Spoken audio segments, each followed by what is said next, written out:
Kembali di Rakyat Bersuara, saya Aiman Wicaksono. Tadi sempat disebutkan berkali-kali, saya tanyakan kepada pihak keluarga, nanti kita akan tampilkan lagi ada 5 pihak keluarga pelaku yang merupakan saat ini narapidana seumur hidup, pelaku pembunuhan dan kekerasan seksual terhadap Vina.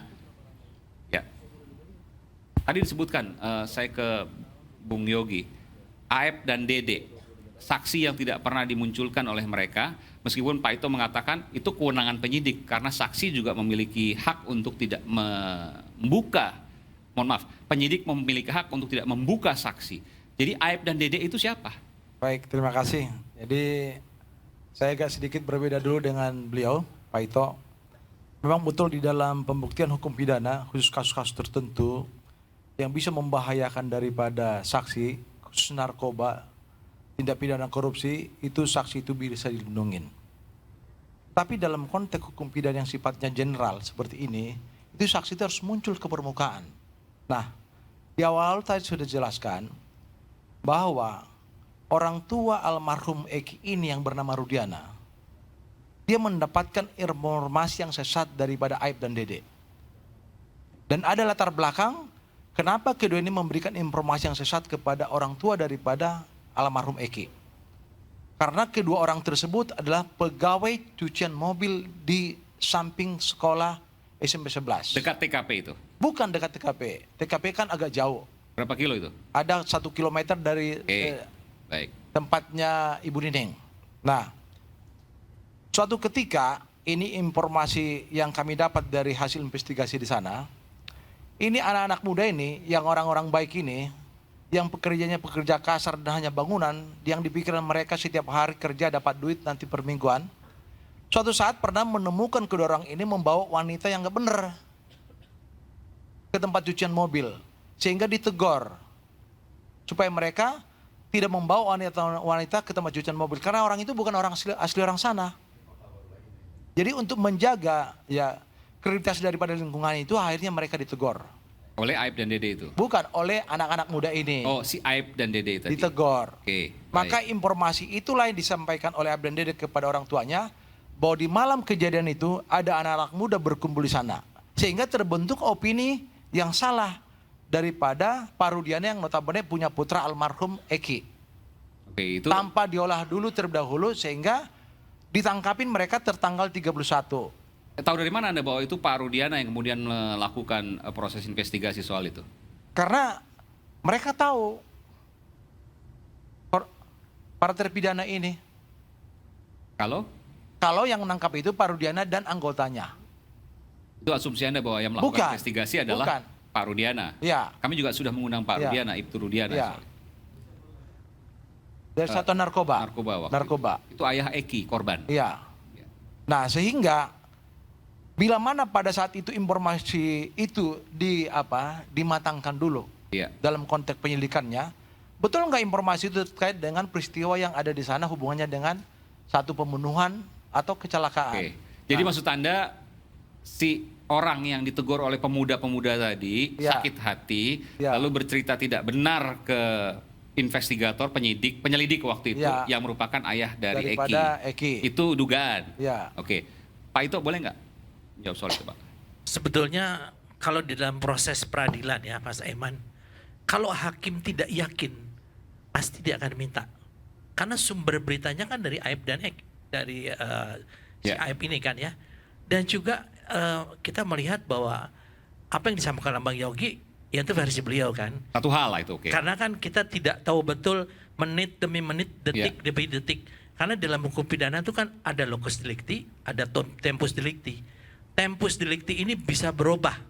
Ada lokasi dan waktu. Ya, saya melakukan kejahatan di sini jam 10 titik. Tapi jam 12 saya udah berada di tempat yang lain. Bisa saja itu ya. Saya tidak berasumsi ini adalah menurut teori hukum Pak penyidikan. Kemudian yang kedua, kalau dikatakan informasi yang sesat, ini juga hati-hati juga gitu. Karena berarti di sini jaksanya juga sesat, hakimnya juga sesat kan? Hati-hati, kita bicara masalah ini kan harus dibuktikan bahwa kalau hakim ini menentukan seseorang yang masih muda dengan hukuman seumur hidup, itu betul-betul satu hal yang di dalam hati nurani pertimbangannya luar biasa. Luar biasa. Apalagi dari pengadilan negeri pengadilan tinggi sampai Mahkamah Agung. Nah, sekarang tinggal Belum Mahkamah upaya. Agung, Pak, masih pengadilan tinggi. Sudah kasasi. Belum kasasi. Jadi Sudah terlewat ini. kasasi, Pak. Kami terlewat karena tidak mendapatkan relas Jadi tidak pernah pemberitahuan. kasasi, Pak. Hanya banding di pengadilan tinggi. Menurut pengacara. Betul. Waktu habis. Jadi bisa dua saya, pengadilan. bisa Nanti saya mau tambahkan, langsung PK. Pak Iman, Iya. supaya tidak terputus nih Oke. penjelasan saya. Jadi fakta persidangan, ini ada kewajiban saksi untuk menghadirkan saksi-saksi bagaimana di dalam lampiran berkas perkara. Ini untuk yang 2 orang ini, sudah kami minta kepada ketua majelis agar tetap dipanggil dan dihadirkan. Tapi alasan jaksa susah untuk menghubungi. Bagaimana mungkin seorang saksi dibuat BAP-nya dan ada dalam berkas perkara, alasan sederhana. Tapi susah. tadi seperti yang Pak Ito sampaikan, bagaimana mungkin hanya keterangan dari 2 saksi, lalu kemudian saya sampaikan ya, polisinya, jaksanya, hakimnya, semua salah memutus, kan nggak masuk logika. Bukan begitu. Kalau saya begini, proporsional di dalam konteks pembuktian harus terukur. Keterangan saksi harus juga bisa dipertanggungjawabkan baik dalam waktu diberikan keterangannya di hadapan penyidik maupun di pengadilan. Tanpa itu, ini bisa saksi rekayasa. Nah, makanya kami minta pada majelis hakim yang menyidangkan agar jaksa menghadirkan kedua orang tersebut di ruang persidangan. Oke, ya, Ya. satu hal, oke baiklah. Tapi logikanya Pak Yogi, apakah mungkin hanya karena keterangan 2 saksi yang satu bukti itu, 2 bukti berarti Pak Ito? 2 bukti katakanlah. Oke. 2 bukti itu, lalu kemudian mempengaruhi polisi, jaksa hingga putusan hakim. Sulit untuk ada di bayangan saya. Oke, selanjutnya boleh saya jelaskan dalam fakta persidangan. Ya, dari 7 tersangka, sekarang terpidana mereka, Ya. yang disidangkan secara bersama. Walaupun sebenarnya persidangan itu pada awalnya 2 session, karena ada 2 berkas perkara. Di mana satu berkas perkara itu ada Eko, tadi orang tuanya, dan Ripaldi. Dan satu berkas perkara lagi berisi 5 orang tersangka. Nah, kita sepakat untuk mengurangi waktu persidangan sehingga disatukan persidangannya. Yang menariknya ada tersangka Rivaldi alias Ucil yang tidak dikenal oleh klien kami yang 5, termasuk juga Sudirman. Itu secara terang benderang di dalam ruang persidangan. Hakim juga bertanya termasuk kami. Tidak mengenal satu sama lain. Tapi digabungkan dalam satu perkara tuduhannya 340. Tidak logis. Pembunuhan berencana, oke. Ya. Yang kedua, Ripaldi ini ada kasus tersendiri dia membawa samurai. Dan sudah diproses di kepolisian. Artinya tanggal 30 itu dia sudah diproses dengan sangkaan membawa samurai. Artinya undang-undang darurat. Kepolisian yang beda.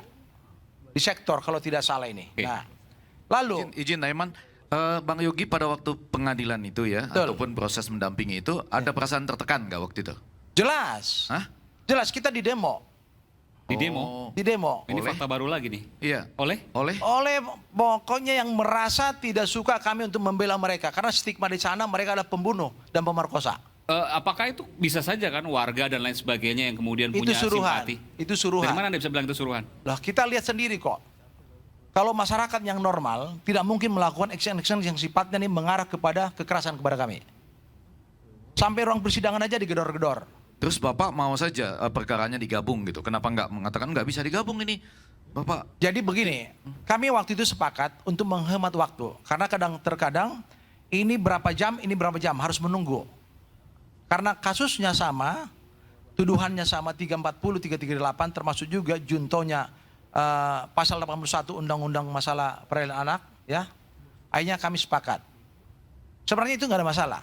Tetapi yang menariknya di dalam perkara ini sangat tidak etis apabila kita bicara dalam konteks delemingnya, penyertaannya, pembantuannya. Mungkin nggak satu kumpulan orang mereka dituduh melakukan satu kejahatan tidak saling mengenal. Itu omong kosong.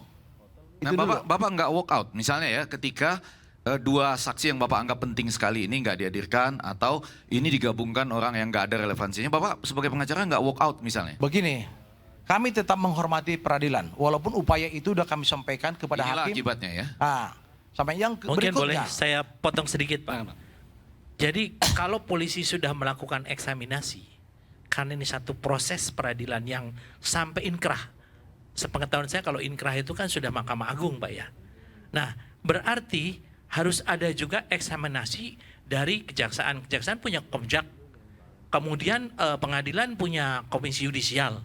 Ya, saya kira mungkin kalau kita mau melihat kasus ini secara utuh, jangan hanya penyidik saja yang melakukan eksaminasi, tapi yang rangkaian sistem peradilan pidana baik kejaksaan maupun pengadilan juga mereka punya komisi kejaksaan, mereka punya komisi yudisial. Tentunya semua harus terlibat, saya kira, sehingga kasus ini utuh dilihatnya.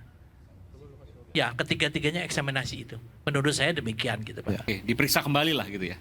Saya bisa lanjutkan, Pak. Saya akan memberikan kesempatan nanti Pak. supaya clear dulu, supaya clear dulu. Karena kita harus break, nanti saya akan berikan kesempatan lagi kepada Bapak. Baik. Dan juga Bung Reza, saya belum beri kesempatan dari tadi. Karena saya di luar perkiraan saya, ternyata ini banyak fakta baru. Eksklusif sekali lagi, dan ini merupakan fakta yang wajib kita buka, baik dari kedua sisi. Tentu ada proses perimbangan dari Bapak dan juga dari pihak yang kemudian mengerti soal penyidikan, Pak Ito dalam hal ini, dan juga nanti dari psikolog forensik. Kami akan segera kembali saat lagi, tetaplah bersama kami di Rakyat Bersuara.